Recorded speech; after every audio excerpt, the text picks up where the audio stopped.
Boys garage back here. Gonna do the no drill LED light bar setup on the cargo van. We're setting this thing up for our 5,000 mile road trip to Washington, and we've done this before, but we didn't have a light bar. We just had these hokey headlights. So have a little bit more light this time. We're also gonna do a no drill switch to operate the light bar. This no drill setup is perfect for us because this is just a temporary setup. We won't be leaving it on here, but this type of setup could be perfect for you if you're leasing or you just don't want to drill a hole in your bumper. You know, we own this cargo, but we can't keep it a full-time cargo van. We do use it for other things. So that's kind of why we're doing this, so we can easily remove it and easily put it back on as needed. All right, on this Express, I think so we're on the driver's side. I think we're gonna tap into some power there. And we're gonna pick up a ground here. Lenses, and then it can focus. There it is. We're gonna pick up a ground there. We're not gonna go through the firewall for anything. I thought that we'd pick up power and ground from our battery here, but to be honest with you, I don't have anything that can help me pick up power in a good way from these side posts. I'm sure they make something, but I don't have them. And tonight is the night. These gotta go on. So this is what we're doing for now. I think it'll work pretty good. Pop right in there and pick up power from one side of that. And close by, I have a nice grounding stud already. Share it with the one that's there. So let's get into it. For the light bar, we're gonna rock this thing. I think it said it was like a 26-inch, 4,000 lumen. What was the? I don't even remember. Don't remember the specs. Got a little nightlight. Had to change the lens. Super smooth transitions on there. Comes with a wiring harness. It's got a relay. Has a switch we have no intentions on using because that will require some drilling, fishing through the firewall, all things we don't want to mess with. But I believe when we unwind it, we'll be able to pop that guy off right there. And that is where we will use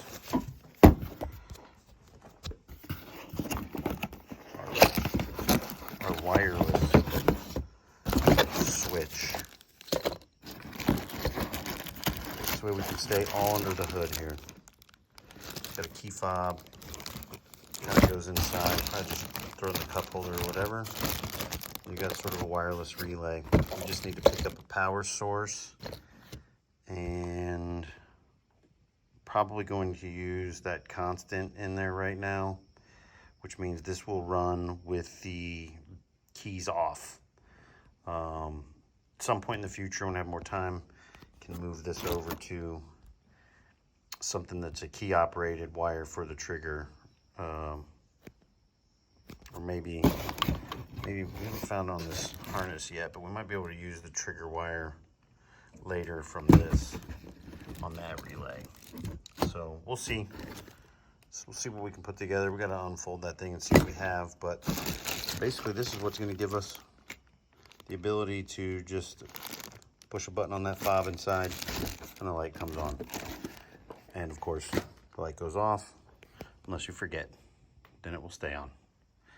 So anyway, let's get going. Sort of like a license plate setup. It just uses your license plate screws, and should attach right on here. Light bar goes on. Quick and easy setup, and more importantly, when we're all done, a quick and easy removal. I will leave everything in here as far as the wiring goes. I'm probably gonna pop out somewhere in the grill here, maybe in the center, just to get to our light bar, and then kind of zip tie, leave that all zip tied up. And in our case, we'll be able to pop it on and off as we need pretty easily up front. Obviously, if you plan on a more permanent install, or at least something you don't need to remove easily, then you can really secure everything pretty good. I'm not 100% sure how I feel about these plastic inserts. We might do like a nutsert or something, but may not happen this time around. So anyway, we'll get to wiring things up. All right, got the bracket all mounted up real quick. Actually pretty secure. I'm a little surprised at how secure it is. What I don't like though is this gap. Let me see. This gap there.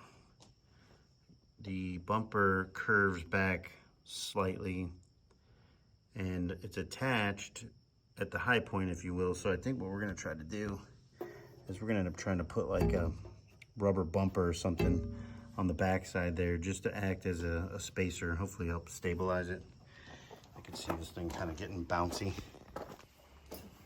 All right, got all of the hardware on here, and that took the most time. Probably this entire project is fishing all of the small lock washers and washers out of the bag and getting them on their respective bolt.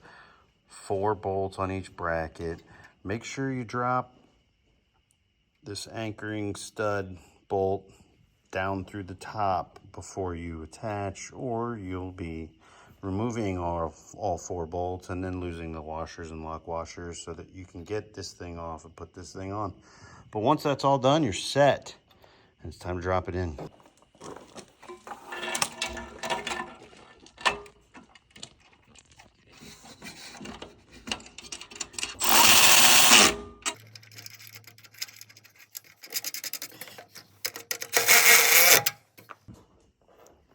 All right, the relay here is replaceable, which is nice. They used a plug.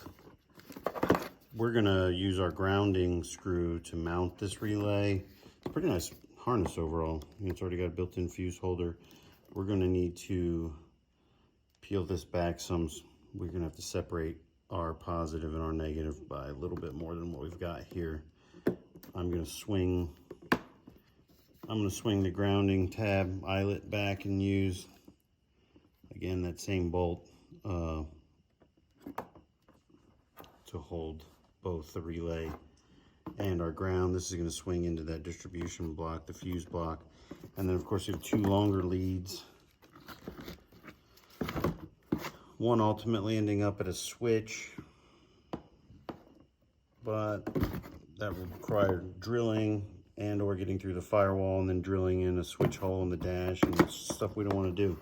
So we're doing the wireless switch, obviously. I think we'll be able to repurpose this plug, taking the switch out of play, getting rid of some of the excess wire, and just kind of reducing us down to here. And that's where we'll plug in, I'm hoping, our wireless relay.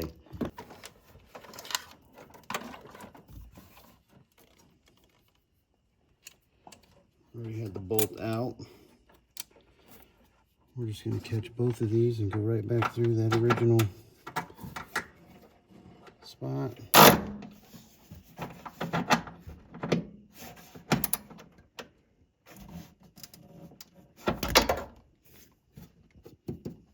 Secure, grounded, done. All right, so we're going to tap into here on this mega fuse.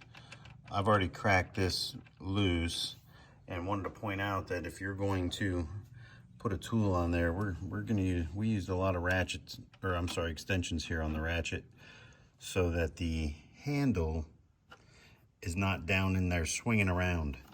So you don't want to touch anything that's metal while you're on that thing. So it's a good little point to make. And we're going to go ahead and tap the eyelet in there. It's going to have constant power, meaning that this thing will run with the key off, and for now that's fine. You could use a fuse tap and plug into one of these existing fuses, and that'd be an easy way to pick up a switched or a key operated 12-volt source for your trigger wire. It's a nice picture, but when you get down here, yeah, Your guess is as good as mine. Yep. Oh, this is more helpful on the backside. Total 5 testing ways. If the LED lighting, please choose this connecting way. Yeah. All right, that's no help at all, so we're gonna figure it out.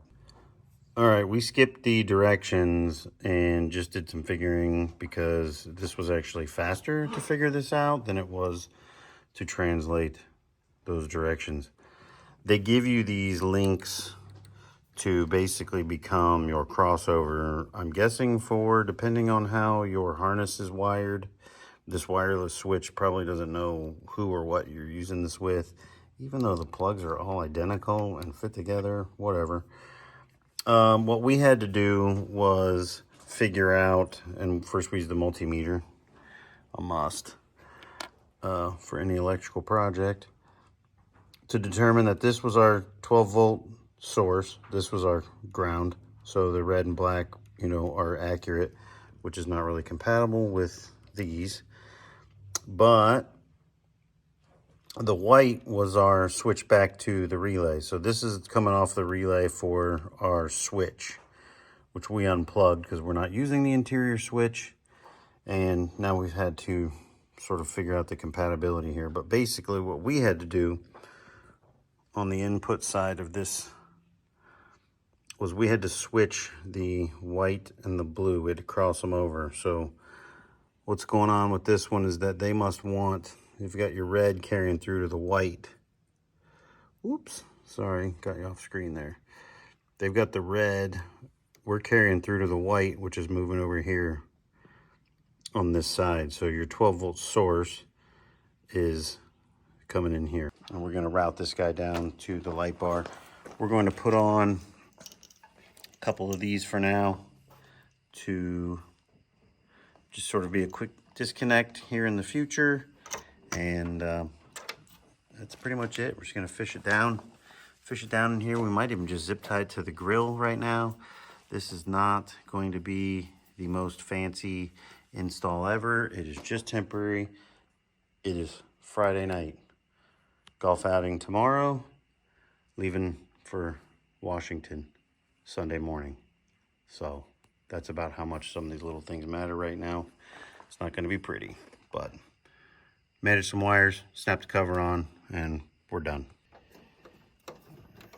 I found a hole in the top there that we could kind of come toward the grill here. So we're just fishing it out. These are a must for a lot of things, including surgery at home. We're just gonna kind of work this thing along the grill down to where we're heading, and then we'll probably just wrap some zip ties around this grill as we go.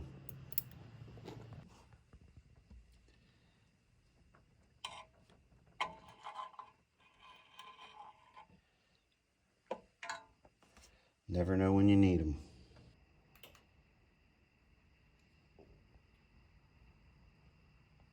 It's alive. All right, we got these spade connectors tied up here and just did the quick tape job to try to make it somewhat dirt and water resistant on temporary install. We're gonna tuck this in, zip tie it up, tighten these guys up, and I think we throw our lid back on. We have most of our cables managed somewhat down in here. We just kind of curled them up, zip tied them up. It's not a real good look at it. It's pretty tight. It's got this little stabilizer bar here. We just zip tied off to hold some stuff. So really not bad. Again, pop these covers on and we're pretty much done. Tighten up the zip ties. Probably call the total elapsed time hour and a half, maybe 2, including messing around with that relay and figuring out the crossover wires and dinner in between. All right, the wires tucked in. Went ahead and zip tied here. You can see it through the grill, but we're not really sweating it. Got it zip tied in a couple other spots there, One there, turns back and comes out here. And then went ahead and strapped it to this AC line. And then of course, all the excess for now is just strapped up in there. So cover's back on, looking pretty good. Quick and easy. Throw the remote in the cup holder and we're in business. Done deal. 4 Boys out.